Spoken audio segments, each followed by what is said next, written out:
So John Prine died yesterday, a couple minutes before I was about to do this Instagram show for Trunk Space, and I was unable to really do anything yesterday. And I meant to sort of sit down and write something today, but I still just feel fucking defeated over it. I remember when David Foster Wallace killed himself. I was talking to a friend, and I said it felt like the polar bear is dying off. You know, that it just feels like a bad omen for the rest of us. The I'm hard pressed to think of an artist who had a greater influence on my life and my work than John Prine. You know, I discovered Johnny Cash when I was like 15 or 16, and that was definitely my gateway drug. But my stepbrother turned me on to John Prine when I was about 20, and I was, heartbroken and falling apart, as I constantly was for many years.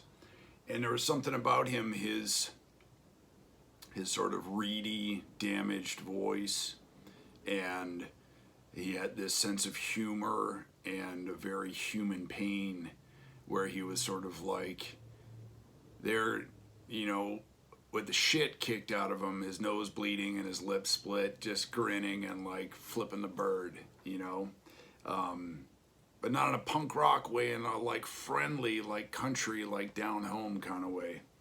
And I just adored John Prine.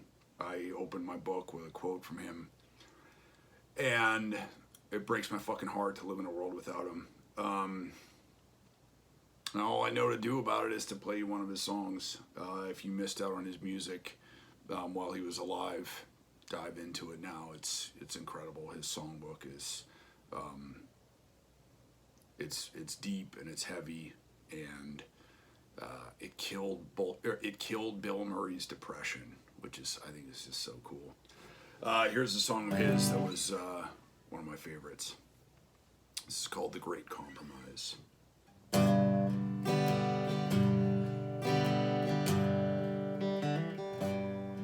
Knew a girl who was almost a lady. She had a way with all the men in her life.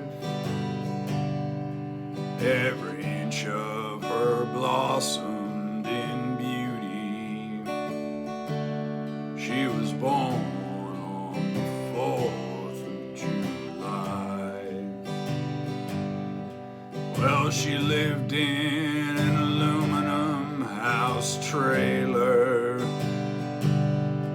and she worked in a jukebox saloon, and she spent all the money I give her just to see the old man in the moon. Used to sleep at the foot of Old Glory and awake in the dawn's early light. Much to my surprise, when I opened my eyes, I was a victim of the Great Compromise. Well, we'd go out on Saturday evenings to the drive-in on Route 41. It was there that I first suspected she was doing what she'd already done. She said, "Johnny, won't you get me some popcorn?" Then she knew I had to walk pretty far. Soon as I passed through the moonlight, she hopped into a foreign sports car. Used to sleep at the foot of Old Glory and awake in the dawn's early light.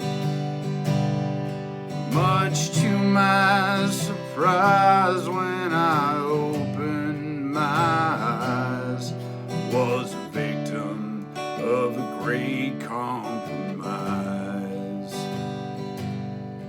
Well, you know, I could have beat up that fella, but it was her that had hopped into his car.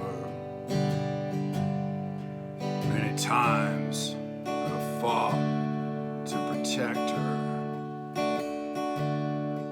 but this time she was going too far. Now some folks, they call me a coward,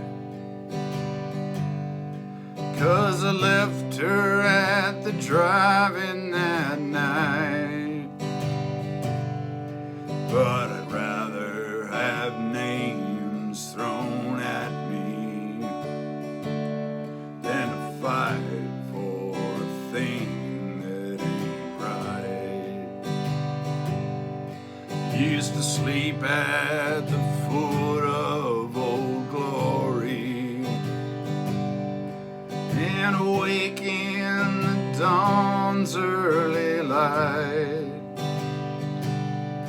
Much to my surprise, when I opened my eyes, was a victim of the great compromise.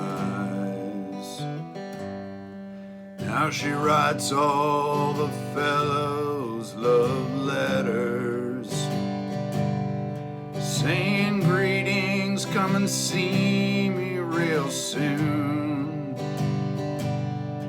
And to go and line up in the barroom and spend the night in that sick woman's room.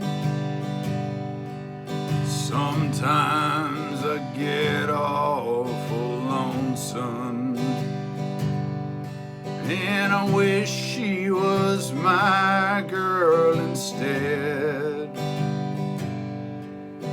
She won't let me live with her, and she makes me live in my head. Used to sleep at the foot of Old Glory and awake in the dawn's early light. Much to my surprise,